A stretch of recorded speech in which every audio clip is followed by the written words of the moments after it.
बंधुओं नमस्कार। आप सभी का हमारे चैनल आनंद कृष्णा में हार्दिक स्वागत है।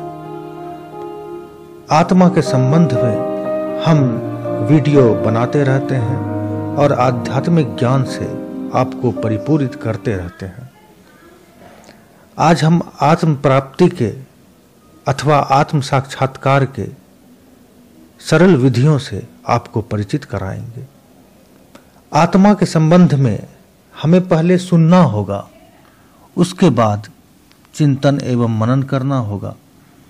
कोई कठिन कार्य नहीं करनी है, कोई ध्यान समाधि की ज्यादा आवश्यकता नहीं है। सभी लोग आकाश को देख पाते हैं। भूमि पर रहने वाले कीड़े मकोड़े भी ऊपर की दृष्टि करने पर नीला आकाश को देखते हैं कि वह हमसे कितना दूर है। और हम भी अपने आदर्श को देखते हैं कि हमारा आदर्श हमसे कितना दूर है और हम नीचे पड़े हुए हैं। हमें विचार करना होगा, क्योंकि विचार ही हमारी कार्य प्रवृत्ति का नियामक है।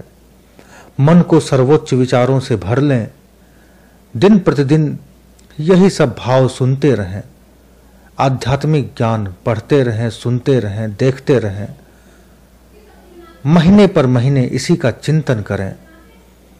शुरुआत में सफलता ना भी मिले तो कोई बात नहीं, यह असफलता तो बिल्कुल स्वाभाविक ही है, मानव जीवन का सौंदर्य है। असफलताओं के बिना सफलता होती कहाँ है। यदि इस जीवन में असफलता को विजय करने की चेष्टा ना रहती तो जीवन धारण करने का कोई प्रयोजन ही ना रहता। यह सफलता, यह भूल से हमें हर्ज भी क्या। हमने कभी किसी जानवर को झूठ बोलते नहीं सुना, पर वो तो सदा जानवर ही रहता है, मनुष्य कभी नहीं होता।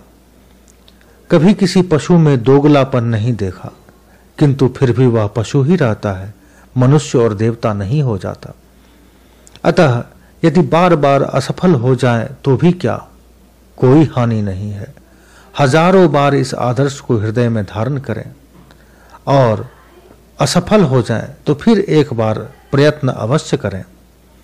सभी जीवों में ब्रह्म दर्शन ही मनुष्य का आदर्श है। यदि सब वस्तुओं में उसको देखने में हम सफल ना हो तो कम से कम एक ऐसे व्यक्ति में जिसे आप सबसे अधिक प्रेम करते हो उसके दर्शन करने का प्रयत्न करें। उसके बाद दूसरे व्यक्ति में दर्शन करने की चेष्टा करें। इस प्रकार हम आगे बढ़ सकते हैं। आत्मा के सम्मुख तो अनंत जीवन पड़ा हुआ है। अध्ययन, मनन, चिंतन के साथ लगे रहने पर आपकी मनोकामना अवश्य पूर्ण होती है। वह आत्मा एक मन से भी अत्यंत स्पंदनशील है।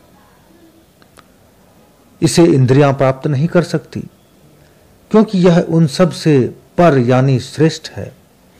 वह स्थिर रहकर भी अन्यान्य द्रुतगामी पदार्थों से आगे जाने वाला होता है।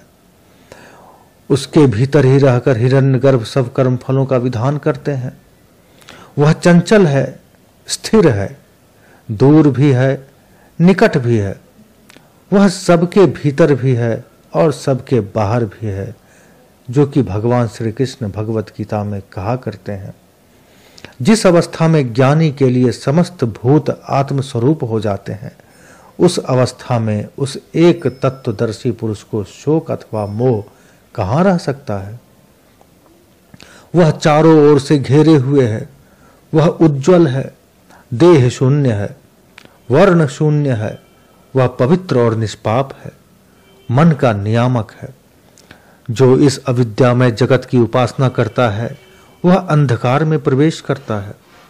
जो इस जगत को ब्रह्म के समान सत्य समझकर उसकी उपासना करता है वह अंधकार में भटकता है। और जो आजीवन इस संसार की ही उपासना करता है उससे ऊपर और कुछ भी नहीं पाता, वह तो और भी घने अंधकार में भटकता है।